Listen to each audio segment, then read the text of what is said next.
নমস্কার বন্ধুরা and welcome back to my channel it's Ishani. It's ইশানির আরেকটা নতুন ব্লগে জানাই তোমাদের সবাইকে ওয়েলকাম। আশা করি তোমরা সবাই ভালো আছো। সকাল থেকেই উঠে দেখি বাইরের চারদিকটা একদম মেঘলা হয়ে আছে। বৃষ্টি আসেনি বটে, কিন্তু চারদিকের আকাশটা দেখে মনটা কিন্তু খুব ভালো লাগলো। কি বলতো, এরকম না মানে ওই মেঘটা ঠিক আকাশে কালো মেঘ ছেয়ে আছে, একটা বৃষ্টি আসবো আসবো করছে, এই ধরনের ওয়েদার আমার খুব ভালো লাগে। তো যাই হোক, এসে গেলাম বাইরে। সবার আগে এসে বাইরের তালাটা খুললাম, আর এই দেখো বোঝো আমার থেকে বেশি এক্সাইটেড থাকে বাইরে বেরোনোর জন্য সকালবেলা। সবার আগে একটু বাসি দুয়ারে জল দিয়ে নিলাম, যেটা আমার ডেরিকার অভ্যেস। এরপর এটা করে চলে গেছিলাম একটু চা বানাতে। এই যে চা বানানো একেবারে কমপ্লিট। আজকে আবার একটু বিস্কুটের এখানে পরিবর্তন ঘটেছে। আর এই যে আমার ডিটক্স ওয়াটারটাও একেবারে এখানে রেডি। এই ডিটক্স ওয়াটারটা না খাওয়া অবধি সকালে যেন কোনো এনার্জি পাই না। ভাবলাম সকালে উঠে আগে একটু হালকা ডাস্টিংয়ের কাজগুলো করে নিই, তারপর আবার না হয় গিয়ে রান্নাবান্না করব। তবে ওই যে বললাম, শরীরটা এখনও ভীষণ খারাপ। আমার এত তাড়াতাড়ি ঠান্ডা লেগে যায় যে কি বলবো। কতই সাবধানে থাকি না কেন, ঠিক ঠান্ডাটা যেন একদম ধরেই নেয়। আমার আগের দিনের যে ব্লগটা ছিল তাতে দুজনই সঠিক উত্তর দিয়েছিলে। প্রথম যে সঠিক উত্তর দিয়েছিলে সে হলো তাপসী, আর দ্বিতীয় যে সঠিক উত্তর দিয়েছিলে সে হলো লাবণী সাহা। তোমাদের দুজনকে অনেক অনেক ধন্যবাদ এত পুঙ্খানুপুঙ্খভাবে ব্লগগুলো দেখার জন্য। আর অনেক সরি, মাঝখানে একটু লম্বা গ্যাপ হয়ে গেল, কিন্তু কি করব বলো, এখনও শরীরটা কিন্তু খুব খারাপ। তার মধ্যেই যেটুকু যা পারলাম সেটুকু করে ভাবলাম যে না, আজকে তো তোমাদের সাথে দেখাটা করতেই হবে। কালকে তোমাদেরকে বলেছিলাম যে একটা লাইভ করব, কিন্তু তারপর বেশি জনের কাছ থেকে কোনো রিপ্লাই না পাওয়ায় আর কিন্তু লাইভটা করলাম না। তো যদি তোমাদের সবার ইচ্ছা থাকে যে একদিন লাইভ হবে, একদিন সবার সাথে সবাই মিলে একটু আড্ডা মারবো, একটু গল্প হবে, তাহলে আমাকে কমেন্টে নিশ্চয়ই জানিও। তাহলে কিন্তু একদিন সেরকম বুঝেই লাইভটা করব। সবার আগে এসে গেছিলাম এই মায়ের রুমটায়। মায়ের রুমটায় এসে কয়েকটা আগের দিনের কাপড় জামা ছিল, ভাবলাম সেগুলো একটু সুন্দর করে ভাঁজ করে দিই। এগুলো আগের দিন রাতে আর ভাঁজ করে রাখা হয়নি, একদম সামান্য কয়েকটা ছিল। তাই ভাবলাম আগে এই কাজটাই করে নিই, তারপর না হয় আবার গিয়ে অন্য কাজবাজগুলো করব। এই সংসার একটা এমন জিনিস না যেখানের কাজ কোনো দিন শেষ হয় না। একটা কাজ শেষ হয়, ভাবি হয়তো একটু রেস্ট করব, সঙ্গে সঙ্গে অন্য কাজ এসে যায়। এই যখন শরীর খারাপও থাকে, এই যে একভাবে শুয়ে রেস্ট করব, সেটা কিন্তু কোনো দিন সম্ভব হয় না। কিছু না কিছু কাজকর্ম দেখবে ঠিক এসে যায়। আজকে ওকে বলেছিলাম যে তুমি তো আজকে বাজারে যাচ্ছই, তাহলে একটু মাটন এনো আর সঙ্গে একটু পমফ্রেট মাছ। আমি তো মাটন খাই না, ওরই আজকে প্রচণ্ড মাটন খেতে ইচ্ছা করছিল। তো বললাম ঠিক আছে, তোমার জন্য তাহলে মাটন এনো আর আমার জন্য একটু পমফ্রেট এনো। আজকে প্রচণ্ড পমফ্রেট খেতে ইচ্ছা করছিল, পমফ্রেট মাছের একেবারে ঝাল। তো যাই হোক, ও আসার সময় একটু ইডলি নিয়ে এসেছিল। এমনিতেই আমার জ্বরের মুখ, একটু ঝাল ঝাল চাটনি দিয়ে ইডলিটা খেতে খুব মন চাইছিল।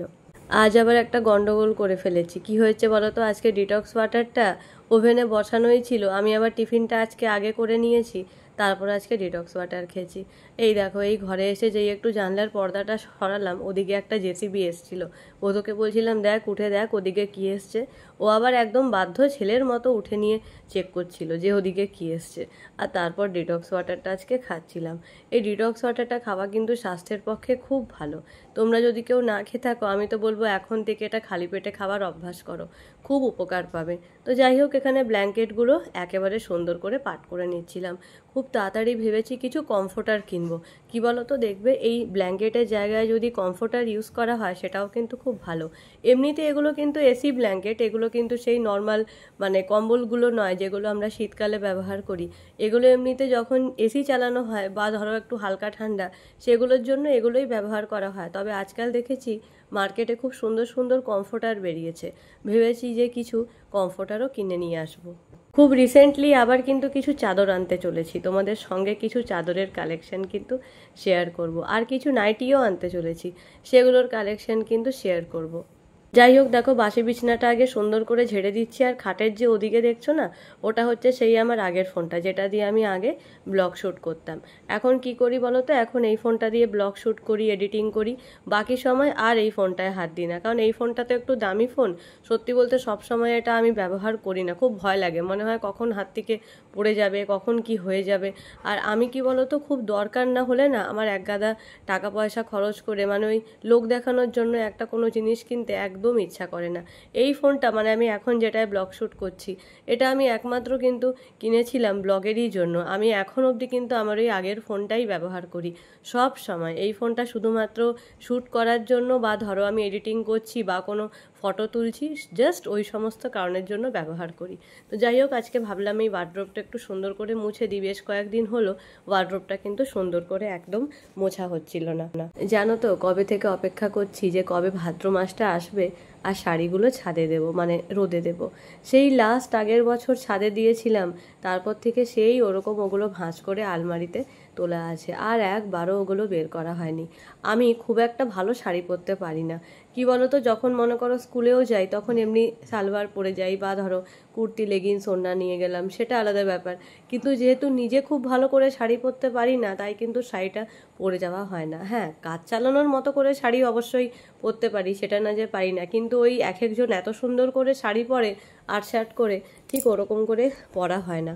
অনেক সময় ভাবি যে যখন ছুটি ছাটা থাকবে না, তখন একটা না একটু প্র্যাকটিস করব, কিন্তু সত্যি বলতে ছুটির সময় শুধু মনে হয় ঘরের এই কাজ বাকি, ওই কাজ বাকি, এটা হলো না সেটা হলো না, এই করে করে সময় কেটে যায়। আর এই দেখো, বোধবাবু এখানে শুয়েছিলেন, আর ওকে আমি এখানে মন খুলে আদর করছি। ওকে আমি এইভাবেই আদর করি, আর ও আমার আদরের জ্বালায় একদম অতিষ্ঠ হয়ে যায়। খুব রিসেন্টলি তোমাদের সবার সাথে পুজোর ঘরকে ক্লিন রাখার কিছু টিপস আমি শেয়ার করতে চলেছি। আমি ইদানিং দেখেছি যে তোমরা আমার যে কোনো টিপসের ব্লগকে কিন্তু প্রচুর ভালোবাসা দিচ্ছ। এটাও ঠিক কথা যে আমি আগে যখন ডেলি ব্লগগুলো দিতাম 20টা 30টা এরকম ভিউজ হতো, সেই তুলনায় কিন্তু এখন ভিউজও অনেক বেড়েছে। তার মানে তোমাদের ভালোবাসাও এখন কিন্তু আগের থেকে অনেক বেড়েছে। কিন্তু আমি বরাবর দেখে এসেছি যে টিপসের ব্লগগুলোকে তোমরা অফুরন্ত ভালোবাসা দাও। তো তোমাদের সবার সাথে খুব শিগগিরই আমি ঠাকুর ঘরকে পরিষ্কার রাখার কিছু টিপস এরকম একটা ব্লগ আমি শেয়ার করতে চলবো। আশা করি ওই ব্লগটা তোমাদের সবার খুব দরকারে লাগবে। এসে গেছি এবার ডাইনিং টেবিলটা পরিষ্কার করতে। দেখো, ডাইনিং টেবিলের কভারটা মা আগের দিন উঠিয়ে না কেচে দিয়েছিল। তো যাই হোক, সেটা আর এখন পাতা হয়নি। আনলাম সেটা আর এখন পাততে হবে না, আমি একটা নতুন কভার নিয়ে আসবো। তো দেখি বাজারে গেলে খুব সুন্দর একটা কভার নিয়ে আসবো। আমার আবার না কিছুদিন অন্তর অন্তর এই ডাইনিং টেবিলের কভার টভার চেঞ্জ করে টেবিলকে একটা নতুন রকম লুকস দিতে না খুব ইচ্ছে করে, মানে খুব ভালো লাগে আমার। তো যাই হোক, যেমন ভাবা তেমন কাজ। আমাদের এখানে আবার না বুধবার একবেলা মার্কেটটা বন্ধ থাকে, আর বৃহস্পতিবার সারা দিন মার্কেট বন্ধ থাকে। তাই ভাবছি কালকে তো হয়তো আর যাওয়া হবে না, কারণ কালকে আবার সকালে তো স্কুল আছে, বাড়ির কাজ আছে, সেই একেবারে শুক্রবার যেতে হবে। তো যাই হোক, এনে তোমাদের সবার সাথে শেয়ার করব। এই দেখো, আগের দিন এই প্লেটগুলো না বের করা হয়েছিল, দেখলাম ওপরে একটা হালকা তেলচিটে ভাব পড়ে গেছে। তো সেই জন্য সেগুলোকে আবার ভালো করে ধুয়ে টুয়ে এগুলোকে উঠিয়ে রাখছি। এগুলো কিন্তু আমার কোনো ডিনার সেট না, এগুলো সব কিন্তু একদম আমি লুজ কিনেছিলাম, মানে এগুলোকে আমি পিস হিসাবেই কিনেছিলাম। গুলো রাখার কিন্তু আলাদা করে এমনি কোনো বক্স নেই, এগুলোকে আমি একটা বড় প্লাস্টিকের মধ্যে সুন্দর করে বেঁধে সবসময় রেখে দিই। এই সবগুলোকে সাজিয়ে নিলাম, আর সঙ্গে কিছু কাঁচের গ্লাসও নামানো হয়েছিল। গ্লাসগুলোকে রাতের বেলা ধুয়ে রেখেছিলাম যাতে ভেতরটা শুকনো হয়ে যায়, সকালে উঠে সেগুলোকে তাকে সুন্দর করে সাজিয়ে নিলাম। যেদিন আমাদের এই পুরো শোকেসটা রান্নাঘরে রেডি হয়ে যাবে না, তোমাদেরকে আমি সেদিনেই পুরো শোকেসটা দেখাবো। এটা কিন্তু ইচ্ছা আছে অনেক সুন্দর করে করব, কিন্তু ওই যে বললাম দেখো, ভাবলেই তো কিছু হয় না। আর আমার সত্যি বলতে ইচ্ছা আছে আমি নিজে যখন ইউটিউব থেকে কিছু ইনকাম করব, তখন আমি আস্তে আস্তে এটা করব। সব তো একসঙ্গে হয় না, অল্প অল্প করে জমিয়ে জমিয়ে তখন এটা করব। দেখো, ডিমের ট্রেটা এনেছিলাম, মোটামুটি সব ডিমগুলো একেবারে কিন্তু শেষ হয়ে গেছিলো। 13টা ডিম ছিল, সেখান থেকে আমি কিন্তু 12টা ডিম এই ছোট আমাদের যে ট্রেটা আছে এটার মধ্যে সাজিয়ে রেখে দিলাম, আর একটা ডিম আমি ফ্রিজে গিয়ে রেখে দিয়েছিলাম। শুরু করেছি পমফ্রেট মাছের ঝাল করা। মা কিন্তু মাছটা আগে আজকে ভেজে রেখেছিল, কারণ মাটন ছিল, মাছ ছিল। যদিও মাটনটা আমি আজকে করছিলাম না, ওকে সব হাতে হাতে গুছিয়ে দিয়েছিলাম, মাটনটা ওই করছিল। আর এখানে আমার পমফ্রেট মাছের ঝালটা কিন্তু আমি রেডি করে ফেলছি। আমার আবার পমফ্রেট মাছের আজকে ঝালটা খেতে না ভীষণ ইচ্ছে করছিল না। তো পমফ্রেট মাছের না বাটার ফ্রাইটা খেতে, যেটা দেখবে যখন আমরা কোনো সমুদ্র সৈকতে যাই, সেই সমস্ত জায়গায় না পমফ্রেট মাছটা এত সুন্দর করে বানায়, দেখেই কিন্তু প্রচণ্ড লোভনীয় লাগে। আর পমফ্রেট মাছের সাইজগুলোও সেখানে যেরকম থাকে, খুব ভালো লাগে। আমার আবার একটু ঝাল হোক ঝোল হোক যাই হোক, একটু আলু না দিলে যেন ব্যাপারটা খুব অসম্পূর্ণ লাগে, সেই জন্য কিন্তু একটু আলুও দিয়ে দিয়েছিলাম। ঘরে আজকে একদম ধনেপাতা ছিল না, না তো ঝালের ওপর দিয়ে একটু ধনেপাতা ছড়িয়ে দিলে সেটা কিন্তু স্বাদে আর গন্ধে দুটোতেই আরও বেশি ভালো হতো। তো যা হোক, যা নেই নেই, যা আছে তাই কি কম বলো। তোমরা কে কে সামুদ্রিক মাছ খেতে, বিশেষত এই পমফ্রেট মাছ খেতে ভালোবাসো, সেটা কিন্তু আমাকে নিশ্চয়ই জানিও। আর আমাকে অবশ্যই একটু বলো না গো যে তোমরা সবাই আর কি কি ধরনের ভিডিও দেখতে চাও, আর কি কি টপিকের ওপর দেখতে চাও। দেখো, ডেলি ব্লগ করতে করতে যদি একটু অন্যরকম কিছু করি, সেটা কিন্তু আমারও করতে খুব ভালো লাগবে। আর আমার মনে হয় তোমাদেরও তাহলে ব্যাপারটা কিন্তু একঘেয়েমি লাগবে না। তো সেটা আমাকে অবশ্যই জানিও, মাঝে মাঝে কিছু কিছু বন্ধুরা জানাও, আমার খুব ভালো লাগে। আমাকে কোনো এক বন্ধু, মানে কোনো এক দিদিভাই আমাকে বলেছিলে যে কিভাবে আমরা মাসিক খরচটা কম করব ডেলিকার খরচ থেকে, সে নিয়ে একটা ব্লগ করতে। সেটার ওপরও আমার চিন্তাধারা অলরেডি চলছে, আমি কাজ করছি। সেটা কিন্তু আমি খুব তাড়াতাড়ি তোমাদের সাথে শেয়ার করব। আর এই দেখো, মাটনে এখানে আমি কিন্তু সমস্ত মশলাপাতি সব কিছু দিয়ে দিয়েছি। গুঁড়ো মশলা, টক দই, আদা রসুন বাটা, কাঁচা লঙ্কা বাটা, সর্ষের তেল, লবণ সব দিয়েছি। আর ও এখানে মাংসটা ম্যারিনেট করছে। আমি তোমাদেরকে তো বলেছি আমি কাঁচা মাংসে না একদম হাত দিতে পারি না। আমি তো এখন সত্যি বলতে চিকেন মাটন এগুলো খাই না, আমি এগুলো না হাত দিতে পারি না। আমি সব রেডি করে দিই, ও তারপর করে নেয়। আমি নিজেও করতে পারি, কিন্তু ও এগুলো যেহেতু করতে খুব পছন্দ করে, ওই জন্য ও যখন বলে ও করবে, আমি আর তখন কিছু বলি না। এই দেখো, এখানে এক গাদা পেঁয়াজ ওকে আজকে আমি কেটে দিচ্ছি মাটনের জন্য। আমার আবার জানো তো, পেঁয়াজ কাটতে না ভীষণ ভাল লাগে। মানে একদিক দিয়ে যেরকম চোখ থেকে জল পড়তে থাকে, সেরকম যখন দেখি পেঁয়াজগুলো চটচট করে কাটা হচ্ছে, আমি কিন্তু খুব আনন্দ পাই। পেঁয়াজ কাটতে আমি বরাবরই ভীষণ ভালোবাসি।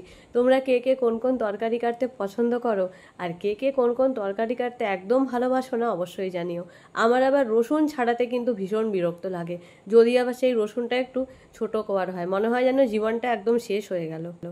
আর এই যে এরপর এখানে মাটনের আলুগুলো ভেজে নেওয়া হচ্ছে। আজকে একদম বড় বড় সাইজের আলুগুলোকে মাঝখান থেকে কিন্তু দুফালা করে কেটেছিলাম। দেখবে মাটনের আলুগুলো একটু না, সেই বড় বড় একটু আলু হলে না বেশ ভাল লাগে খেতে, সেই মাটনের লাল লাল ঝোলটা। আমি নিজে না খেলে কি হবে, একটা দৃষ্টিনন্দন ব্যাপার তো আছে বলো, সেই জন্য।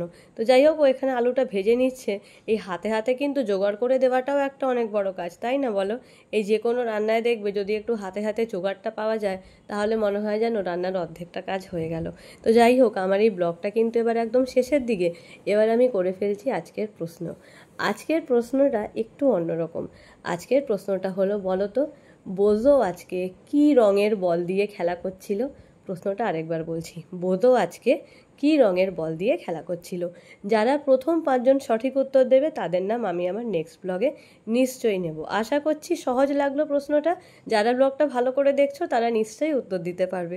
তাহলে চলো আজকে আসি। সবাই খুব ভালো থেকো, সুস্থ থেকো, আর অবশ্যই দেখতে থেকো কি, সেটা আবার বলতে হবে, ইটস ঈশানী। টাটা।